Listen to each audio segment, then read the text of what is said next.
Bonjour à tous et bienvenue donc sur notre webinaire Comment adapter sa planification industrielle pendant et après une crise. Je me présente, je suis Alexandre Cotin, responsable commercial donc pour Delmia, et je suis aujourd'hui avec ma collègue Oriane Godet, donc qui est consultante pour notre industrie process. Comme vous le savez tous, aujourd'hui donc nous traversons une période compliquée donc de crise sanitaire qui a un impact assez fort sur l'industrie, en France, mais de manière générale donc dans le monde. L'objectif aujourd'hui, ça va être de vous présenter une des solutions donc d'Elmia pour vous aider à traverser cette période de crise liée au Covid-19. Donc voilà, dans un premier temps, on va rapidement présenter Dassault Systèmes et la marque Delmia. Comme vous connaissez peut-être Dassault Systèmes, donc on est un éditeur de logiciels français, premier éditeur de logiciels en France. Aujourd'hui, on a une offre qui est regroupée donc en différentes marques, différentes brands. L'objectif aujourd'hui, donc ça va être de parler d'une brand en particulier, donc Delmia, qui est en fait donc la marque qui regroupe nos solutions pour le manufacturing. Donc, il y a différentes solutions, notamment nos solutions pour la supply chain et l'optimisation de la planification de production.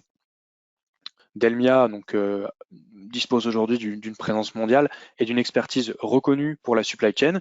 On a été référencé comme leader par des cabinets d'analyse, comme par exemple Gartner ou IDC. Voilà, on a des équipes, plus de 1000 personnes qui sont des experts en planification, en supply chain de manière générale et en optimisation de ces processus supply et planning, voilà, pour vous aider à résoudre des problèmes complexes, des problèmes potentiellement liés aujourd'hui à cette crise sanitaire que nous sommes en train de traverser. On va aujourd'hui parler d'une partie des solutions d'Elmia pour la supply chain, le planning et le scheduling, l'ordonnancement. Donc là, on a les trois niveaux de planification, je dirais, standards. Dans un premier temps, le SNOP, le PIC en français, plan industriel et commercial, qui va être le niveau de planning le plus stratégique et le plus long-termiste en termes d'horizon. Ensuite, on a une deuxième partie, un deuxième niveau de planning qui va être le plan directeur de production, PDP, donc qui permet en fait de planifier en fonction de notre demande une production qui va permettre donc de couvrir cette demande qui vient soit de commandes clients, soit de prévision de vente, et qui va être le point d'entrée à un processus qu'on appelle le calcul des besoins nets, qui là va générer du coup des ordres de fabrication, donc des ordres de production pour nos lignes, pour nos usines, et des ordres de réapprovisionnement en matières premières. Donc le dernier niveau et donc le niveau sur lequel aujourd'hui on va se concentrer avec Oriane, c'est donc le niveau du planning de production et de l'ordonnancement détaillé, où là donc on est sur l'horizon le plus court, et l'objectif c'est donc bien de récupérer ces ordres de fabrication qui viennent du calcul des besoins nets pour les planifier et les ordonnancer pour pouvoir derrière réaliser la production. Donc Delmia, avec ses différentes solutions, on couvre l'ensemble des niveaux de planification et des procédés. Aujourd'hui, on va uniquement parler de ce dernier, donc de planning de production et ordonnancement détaillé. Revenons dans le contexte. Comme je l'ai dit au début de cette présentation, donc nous sommes dans un contexte de crise. Et cette crise, elle impacte particulièrement l'industrie et les supply chains en fait aujourd'hui de tous les secteurs industriels dans le monde. Donc comme nous l'avons expliqué, le focus de cette présentation, ça va être le planning et l'ordonnancement de production sur vos sites, sur vos usines. Là, on va focus sur quels sont les effets de cette crise sur, je dirais, la performance ou je dirais la productivité de vos sites de production, de vos sites industriels. Donc, on va distinguer plusieurs paramètres qui vont être impactés par cette crise. Donc, le premier, de manière générale, dans votre supply chain, ça va être la demande. On se rend compte qu'en fonction des secteurs, on va avoir une demande fortement ou plus ou moins fortement impactée. On voit effectivement une volatilité très importante de la demande liée à cette crise. Donc, par exemple, dans certains domaines où il y a une notion d'urgence, par exemple dans le médical, on va avoir des modifications de quantité ou de délai. Certains ordres de fabrication vont devenir prioritaires, certaines commandes vont devenir critiques, tandis que dans d'autres industries, on va avoir une forte baisse de la demande. Certaines commandes vont être simplement annulées parce qu'on s'est retrouvé obligé de fermer nos usines de production, par exemple. Et donc, on voit que la demande peut être extrêmement variable, ce qui provoque un manque de visibilité. En fait, à l'époque, dans une situation normale, je dirais, on avait la capacité d'anticiper et d'avoir une visibilité plus ou moins stable sur notre besoin de production. Aujourd'hui, tout ça est chamboulé. Donc, il va falloir s'adapter et être extrêmement flexible au vu de la volatilité de la demande. Ensuite, pour ne pas, je dirais, simplifier le tableau, on a également des problèmes de gestion en interne dans nos usines, puisque d'une part, on a une variabilité forte sur notre capacité de production. Certains procédés de fabrication nécessitent des opérateurs, ou en tout cas des personnes qui gèrent les machines.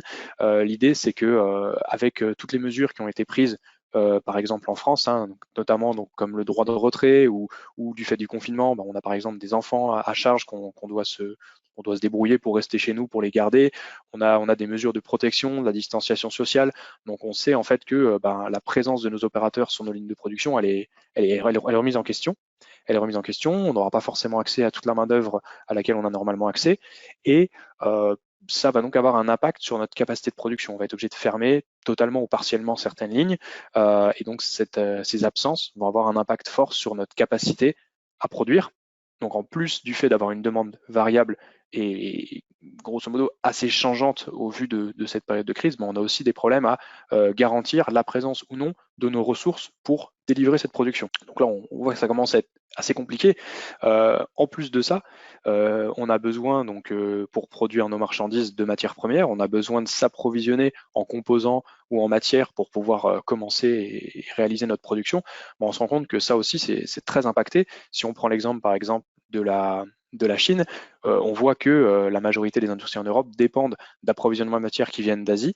On se rend compte depuis le début de cette crise que tout ça est fortement remis en question. Il y a certains fournisseurs, notamment donc chinois et asiatiques de manière générale, qui sont incapables de livrer pour les approvisionnements les usines européennes depuis déjà plusieurs semaines, et on voit que ça a complètement paralysé certaines industries. Donc il faut faire avec ces problèmes d'approvisionnement, il faut faire avec la pénurie en matières premières, et il faut aussi gérer donc je dirais, toutes les problématiques liées à la logistique. Le secteur des transports est fortement impacté par cette crise également.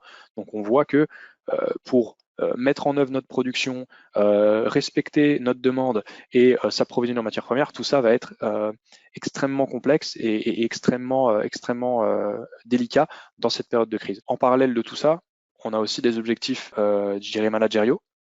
On se doit de protéger nos employés, on se doit de prendre les mesures nécessaires pour la sécurité des personnes. On se doit également de protéger au maximum notre trésorerie. On sait que ça va être des périodes potentiellement financièrement assez difficiles. Il faut qu'on fasse attention aux investissements, il faut qu'on fasse attention à ce qu'on fait avec la trésorerie. Donc c'est important de prendre en compte tous ces éléments qui apportent énormément de pression aujourd'hui sur les usines et qui nous obligent à être extrêmement réactif. Il faut qu'on prenne des décisions rapides, il faut qu'on soit capable de prioriser certaines commandes, il faut qu'on soit capable de rapidement trouver des solutions quand on n'a pas de fournisseur ou quand on n'a pas de possibilité d'approvisionnement. Il faut aussi se préparer pour l'après, il faut se préparer pour la reprise. Donc tout ça, au final, est un challenge très très important. On voit que tous les acteurs industriels ne sont pas impactés de la même manière. Le secteur médical, par exemple, dont on sait qui tourne à pleine allure, puisqu'effectivement sur certains équipements, notamment les masques, les gels, sur certains appareils comme les respirateurs, par exemple, on sait il y a une demande qui est en hausse forte. On sait que certains secteurs, comme par exemple le secteur alimentaire, donc on a je dirais un besoin de produire au moins autant que d'habitude, puisque les gens ont beau être confinés, ils ne s'arrêtent pas pour autant de manger, de consommer. Donc tous ces produits de première nécessité, il faut les produire. Donc la filière, je dirais, de l'industrie alimentaire, de la boisson, de l'hygiène, tous ces produits du quotidien dont on a besoin, il faut que les entreprises continuent de produire malgré tous les problèmes qu'on a cités juste avant. Et puis on voit certains secteurs qui sont pour le coup fortement impactés, voire complètement à l'arrêt, comme par exemple le secteur automobile ou le secteur aéronautique. Donc, quel que soit, je dirais, le secteur, on voit qu'il y a des impacts plus ou moins positifs, plus ou moins importants. Mais ce qui est sûr, c'est qu'aujourd'hui, toutes les entreprises font face, en termes de gestion de leur planification industrielle, elles font face aux mêmes problématiques.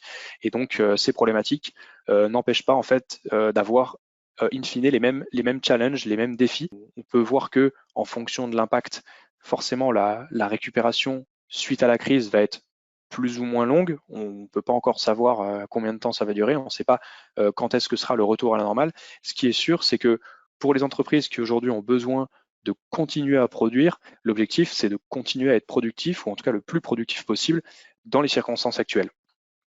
Ensuite, quand on sera sur la phase de récupération, là, le challenge, ça va être comment revenir à une situation normale ou à une productivité normale le plus rapidement et le plus efficacement possible. Ça, c'est d'autant plus vrai qu'on va être sur des secteurs fortement impactés par cette crise sanitaire. Et enfin, une fois le retour à la normale arrivé, ben là, il va falloir, je pense, tirer des leçons. C'est comment être au final plus réactif, mieux préparé et meilleur pour une potentielle prochaine crise. Alors, on essaye de ne pas être alarmiste, mais on se rend bien compte qu'il y a eu des crises dans le passé, on est en train d'en vivre une actuellement, et je pense il est pertinent de penser qu'il y en aura probablement d'autres dans les mois, les années, les décennies à venir. Donc voilà, l'idée c'est d'augmenter, je dirais, notre capacité à réagir à ces crises, d'être le plus flexible possible. Et on se rend compte, quand on fait une analyse rapide des outils actuellement utilisés par les industriels, que les outils de planification et d'ordonnancement ne sont pas forcément adaptés. Aujourd'hui, ce qu'on voit dans les industries, c'est beaucoup d'outils manuels, beaucoup de tableaux, voilà, de gestion très, je dirais, très statique en fait des plannings de production. On a une hégémonie des fichiers Excel. Donc là, c'est pareil, un fichier Excel, ça permet de faire beaucoup de choses, mais au final, les données qu'on va utiliser dans notre Excel pour essayer de planifier à capacité finie, elles viennent de notre ERP. On parle donc de faire des extracts de données, on parle de devoir faire des modifications manuelles. Donc dès qu'on a des imprévus, comme par exemple une rupture dans les approvisionnements ou l'absence de certains opérateurs ou une modification de nos commandes, bah là, on se rend bien compte que le fait de travailler manuellement avec des imports et des exports de data entre des ERP, entre un ERP et des fichiers Excel par exemple, on se rend bien compte que c'est pas viable dans une période de crise. C'est trop chronophage, c'est trop statique, le risque d'erreur est trop important. Donc au final, on va pas, avec ces outils, réussir à absorber, je dirais, la surcharge qui est au final liée ou véhiculée par tous les aléas donc, qu'on a décrits. Donc là, l'objectif aujourd'hui, ça va être de vous parler donc d'une solution Delmia, qui est une solution donc Delmia Hortems pour la planification et l'ordonnancement de vos sites de production. Et donc ma collègue Oriane va vous illustrer avec donc différents exemples, différents scénarios, voilà comment un outil APS comme Delmia Hortems peut vous aider à réagir à ces imprévus. Merci Alexandre et bonjour à tous. Donc en effet, moi je vais essayer à travers 3 scénarios de vous présenter différentes manières de réagir face à cette crise et de sortir de cette crise avec également un scénario de récupération, comme l'a dit Alexandre précédemment. Pour ces 3 scénarios, on va considérer que nous sommes une industrie d'équipementiers automobiles et que nous produisons des boîtes de vitesse. Par conséquent, nous sommes impactés également par la crise automobile aujourd'hui. Nos différents clients arrêtent ou réduisent leur production et on va voir quel impact ça peut avoir sur notre propre production. Donc pour le premier scénario, le premier écran que l'on voit, c'est l'écran sur lequel on va surtout faire nos analyses visuelles.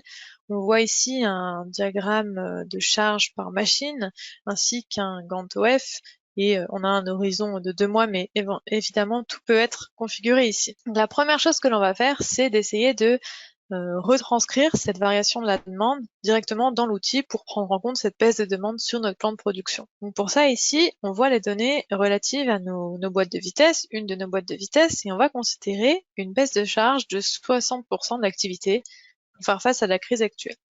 Pour éviter d'avoir des stocks énormes et donc des coûts aussi importants, on va recalculer notre plan de production, recalculer nos besoins en produits semi-finis notamment, et générer un nouveau plan de production adapté à cette nouvelle demande. Et c'est fort de ce nouveau plan de production, et si la charge était à nouveau lissée, qu'on va essayer de trouver la meilleure solution pour trouver des bons coûts d'exploitation pour notre entreprise.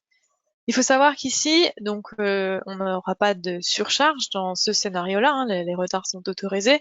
On va surtout se focaliser sur adapter la capacité de nos lignes de production à cette baisse de demande. L'outil, Delmia Hortems, va nous permettre de réaliser, d'enregistrer et de comparer différents scénarios en fonction d'indicateurs clés. Ici, nous allons par exemple enregistrer ce premier scénario comme l'état initial et nous allons maintenant venir agir sur la capacité de certaines de nos machines ou certaines de nos lignes pour trouver la situation, on va dire, optimale avec des coûts d'exploitation cohérents avec notre nouveau plan de production. On voit par exemple qu'au niveau de nos fraiseuses, notre deuxième fraiseuse, Mill2, est assez peu exploitée. Par conséquent, on va voir quel serait l'impact de fermer toute cette ligne qui contient 5 machines sur les 5 premières semaines de notre période d'analyse. Ce qu'on va venir faire ici, c'est qu'on va venir lisser à nouveau la charge de plan de production. On peut constater tout de suite qu'on a des indicateurs, ici le taux de service, qui sont mis automatiquement à jour, là il n'a pas été impacté. Et on peut aussi voir tout de suite la liste d'éventuels ordres de production qui auraient été retardés par cette fermeture de ligne. Ici, visiblement, ça n'a pas d'impact sur notre plan de production. On va enregistrer cette deuxième simulation, toujours pour pouvoir comparer nos différents scénarios à la fin et continuer notre analyse. On remarque aussi que notre tour est relativement peu exploité parce qu'il n'est jamais chargé à plus de 50% sur ces premières semaines. On sait que, en tant que planificateur, sur ce tour, nous avons 10 machines et nous allons donc faire un premier test et fermer la moitié de ces machines. On ne garde que 5 machines ouvertes. On vient lisser la charge avec ces nouvelles capacités. À nouveau, on constate que visiblement le taux de service n'a pas changé et nous n'avons pas généré non plus de retard sur les ordres de fabrication. On peut enregistrer ce troisième scénario maintenant et passer à la dernière simulation qui serait, et si j'anticipais soit une potentielle fermeture de ligne pour optimiser encore des coûts, soit de la distanciation sociale qui peut nous imposer aussi de fermer encore certaines machines et que je continuais sur ce tour à fermer des machines pour n'en garder que 3. Donc la capacité est mise à jour, on vient lisser à nouveau notre charge et là on constate que le taux de service semble avoir été impacté et en effet on a 24 de nos ordres de fabrication qui seraient retardés par une fermeture de 7 de nos 10 tours. Donc ce qui est intéressant maintenant, on va enregistrer cette troisième simulation, mais ça va être de pouvoir les comparer entre elles. Pour ça, Hortem a différents indicateurs qui nous permettent de comparer toutes ces simulations et grâce à des indicateurs visuels nous permet aussi rapidement de voir les différences entre les meilleurs et les pires scénarios. Donc ici, il y a assez peu de scénarios finalement, mais on pourrait continuer comme ça en sous-traitant certaines opérations, en agissant sur différentes lignes, en modifiant à nouveau les capacités. Donc voilà pour ce premier scénario où on a vu comment prendre en compte une variation de la demande à la baisse avec la génération d'un nouveau plan de production. Également, comment modifier les capacités de nos lignes et comparer différentes simulations. Maintenant, pour aller un peu plus loin, on va s'intéresser à un deuxième scénario qui est la gestion d'imprévus. Ici, on va être sur un terme un petit peu plus court et on va faire face à deux types d'imprévus. On en a parlé tout à l'heure, c'est l'absence de personnel pour plein de raisons, que ce soit distanciation sociale, que ce soit la garde d'enfants, que ce soit la maladie, et également le retard d'approvisionnement. Donc les écrans vont être similaires, sauf qu'ici on va s'intéresser à une séquence d'opérations. Donc c'est ce qu'on voit sur l'écran supérieur. On a une séquence d'opérations. La couleur verte indique que pour l'instant nous n'avons pas de retard par rapport à la date de fin de l'opération. Sur l'écran du bas, on voit la gestion de nos différents opérateurs, ici à capacité infinie. Donc au lieu des 8 opérateurs que l'on a habituellement, nous n'en avons ici seulement 5 et on constate que ça va générer un manque et qu'en effet il faudrait un opérateur de plus pour respecter cette séquence d'opérations. Ce qu'on a fait ici, c'est qu'on est venu simuler le passage à capacité finie de ce nombre d'opérateurs. Donc cet opérateur manquant, il pourrait générer le retard de 2 ordres de fabrication sur la semaine prochaine, la semaine après la semaine en cours. Pour aller plus loin, qu'est-ce qui se passerait si on anticipait l'absence potentielle d'autres opérateurs, parce que ça peut arriver en ce moment, et qu'on venait ici changer nos 5 opérateurs pour la fin de semaine en simulant seulement 2 opérateurs. Et là, ce qui est intéressant, c'est qu'en faisant le test dans l'outil, la séquence d'opération est directement mise à jour et on voit tout de suite l'impact sur le taux de service, le nombre d'ordres de fabrication potentiellement retardés, mais surtout, grâce à la couleur orangée sur le planning, on voit tout de suite quels sont les ordres de fabrication qui seraient impactés par cette modification. Voilà pour la partie opérateur. Maintenant, on va s'intéresser à un deuxième type d'imprévu qui est les problèmes d'approvisionnement en matières premières. On l'a dit tout à l'heure, il peut y avoir certains délais d'approvisionnement rallongés, voire certaines ruptures de matières premières, et c'est grâce à cet écran qu'on va analyser. Donc ici, on voit le stock prévisionnel de nos différentes matières premières. Pour aller plus loin dans l'analyse, on peut trier ces matières premières par date de rupture pour voir quelles sont les plus critiques. Ici, ce serait notre axe forgé. Et ce qui est intéressant, c'est à nouveau ici le code couleur sur l'écran supérieur où on voit en rouge les opérations qui seraient impactées par cette rupture de matières premières. Pour aller plus loin, on peut voir les liens entre les différentes opérations et les différents ordres de fabrication. Donc cet ordre de fabrication, sur notre première semaine, pourrait aussi impacter d'autres ordres de fabrication les semaines suivantes. Ici, on était à capacité infinie, on va venir séquencer à nouveau notre opération en prenant en compte à capacité finie nos ressources en matières premières. Et comme on peut le constater, en l'occurrence avec cet exemple-là, ça n'a pas généré de retard sur les ordres de fabrication. En fait, on a une nouvelle séquence d'opérations qui a peut-être retardé ces opérations d'une semaine, mais comme à leur date de fin, le délai était peut-être 2 semaines plus tard, ça n'a pas forcément impacté le planning. Et on pourrait ainsi faire différentes simulations avec plusieurs de nos matières premières et également simuler différents scénarios de retard d'approvisionnement. Donc voilà pour ce deuxième scénario, plus focalisé sur la gestion des imprévus, en l'occurrence ici l'absence de personnel et la retard de livraison des matières premières. On va donc passer maintenant au troisième scénario qui se veut un peu plus optimiste, le scénario des simulations de reprise.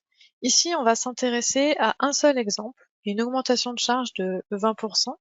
En revanche, ce qui se passe souvent, c'est que vous pouvez être amené à faire différents scénarios, le pire scénario, le meilleur scénario, des augmentations variables, etc. Évidemment, comme on l'a vu sur le premier de nos 3 scénarios, vous pouvez faire différentes simulations, les enregistrer, les comparer. Pour ce webinaire, on va faire simplement une seule de ces simulations. Donc là, on va faire certaines choses assez similaires au premier de ces 3 exemples. Donc certains points vont être vus un peu plus rapidement. En revanche, on va essayer de s'intéresser à des fonctionnalités différentes et on va reconnaître certains écrans. Ce premier écran, par exemple, qui est celui où on va gérer nos besoins ici sur notre boîte de vitesse. Donc comme je l'ai dit, là, on va venir simuler une augmentation de 20% de la demande pour la fin du mois de mai et le début du mois de juin, par exemple. On rajoute ces 20% et exactement comme on l'a fait tout à l'heure, on va venir recalculer les besoins, le nouveau plan de production, donc les besoins semi-finis, générer les ordres de fabrication adaptés à cette nouvelle demande, et puis venir analyser tout ça dans notre diagramme de charge. Notons qu'ici, le retard est interdit dans cette simulation, et par conséquent, nous pourrons voir apparaître des surcharges, visibles ici, différentes teintes de rouge en fonction de la surcharge sur chacune des machines. Si on lisse notre charge, toujours avec ce retard interdit, on constate que sur les 2 prochains mois, a priori, il n'y aurait pas de problème de surcharge. En revanche, si on s'intéresse à ce qui se passe après, cette hausse d'activité a pu repousser certains ordres de fabrication et du coup générer de la surcharge sur les semaines suivantes. On peut analyser cette surcharge période par période. Ici, par exemple, on voit qu'on a 2 opérations qui viennent générer de la surcharge. Manuellement, on peut déjà essayer de trouver des premières solutions, soit en repoussant certaines opérations quand leur date de fin le permet, soit en venant déplacer ces opérations sur une autre machine si une autre machine est disponible et capable de réaliser cette opération comme on le voit ici. Si on s'intéresse au four, qui est quand même très souvent soit surchargé, soit à 100%, on peut constater ici que les opérations qui génèrent de la surcharge ne peuvent pas être repoussées en semaine suivante par rapport à leur date de fin matérialisée ici. Donc ce qu'on va faire, c'est essayer d'agir sur la capacité de cette machine. Donc pour cela, on pourrait soit choisir d'ouvrir un nouveau four, potentiellement un four de secours ou un four, rajouter un four en urgence, soit choisir ici d'augmenter notre rendement et potentiellement d'augmenter le temps d'ouverture de cette machine pour la période de reprise. Comme on l'a fait précédemment, on va venir ici à nouveau lisser notre charge et on peut constater que les problèmes ont été résolus localement. En revanche, il en restera sur les périodes à venir. Donc là, ce qui est intéressant, ce serait de continuer à faire des simulations. Est-ce qu'on peut continuer d'augmenter notre temps d'ouverture de four? Est-ce qu'on peut sous-traiter des opérations, sauver et comparer toutes ces simulations comme on l'a vu sur le premier cas d'exemple. Voilà pour ce dernier scénario où on a pu constater comment gérer une variation de la demande à la hausse et générer un nouveau plan de production adapté, comment gérer l'augmentation des capacités des lignes et surtout, ce qui est important de souligner, c'est comment l'outil peut nous aider à prendre les meilleures décisions sur quelle machine ouvrir ou fermer, quelles opérations peut-être repousser, modifier, etc. Pour les 3-4 exemples, c'est principalement ce que l'on voulait vous proposer. Donc ces 3 scénarios, baisse de la demande, gestion des imprévus et reprise d'activité. Ce qu'il est intéressant de retenir, c'est que c'est un outil, Delimertem, c'est un outil standard d'aide à la décision basé sur différents objectifs, des indicateurs comme on peut les voir à l'écran par exemple, avec beaucoup d'indicateurs visuels, indicateurs chiffrés, etc. Une interface intuitive et assez simple à utiliser. Et c'est grâce à cet outil qu'on va pouvoir gérer au mieux nos coûts d'exploitation, les variations de charge, s'adapter en cas d'imprévu ou planifier en urgence si besoin. Voilà pour ces exemples. Je rends la main à Alexandre pour la fin de ce webinaire. Merci. Merci Oriane. Du coup, comme on l'a vu, hein, on a effectivement beaucoup de bénéfices donc, liés à l'utilisation d'un système APS comme Delmi Hortems, donc pour voilà, gérer les imprévus, faire des simulations, pouvoir gérer très facilement donc dans un outil collaboratif et ergonomique donc les différents voilà, les décisions capacitaires, les problématiques sur les capacités. Donc on peut vraiment compter donc sur ce genre de produit pour être beaucoup plus flexible, beaucoup plus réactif donc aux problèmes donc liés donc dans notre cas une crise sanitaire et potentiellement donc d'autres crises dans le futur. Il faut comprendre aussi que sur les exemples qu'on vous a montrés, voilà donc les modifications de demande ont été effectuées à la main donc dans une installation réelle. Donc on serait en fait intégré avec votre ERP et en fait de manière automatique on pourrait récupérer, actualiser les données, actualiser voilà les commandes, les quantités, les dates de livraison en fonction donc de la différente voilà des différentes fluctuations qui pourraient arriver pendant cette période de crise. Donc voilà, tout ça pour dire donc aujourd'hui donc Delmia a essayé donc d'adapter ses solutions pour adresser la crise et pour les mettre en place donc en un temps record. Donc aujourd'hui, on a vu la solution Delmia Hortems donc pour la planification et l'ordonnancement donc de vos lignes de production pour vous aider donc à adresser les problématiques de cette crise. Demandez donc à nos experts une analyse pour évaluer la mise en place d'un outil APS. Vous avez l'adresse mail sur l'écran delmia.covid19@3ds.com. D'autres solutions sont également disponibles au sein de Delmia donc pour cette crise. Si les sujets à l'écran vous intéressent, n'hésitez pas à demander des informations, n'hésitez pas à consulter les webinaires sur les 2 sujets qui apparaissent à l'écran. Vous pouvez également demander des informations ou demander une expertise pour ces problématiques. Voilà, donc il ne me reste plus qu'à conclure en vous remerciant donc pour votre temps et à très bientôt.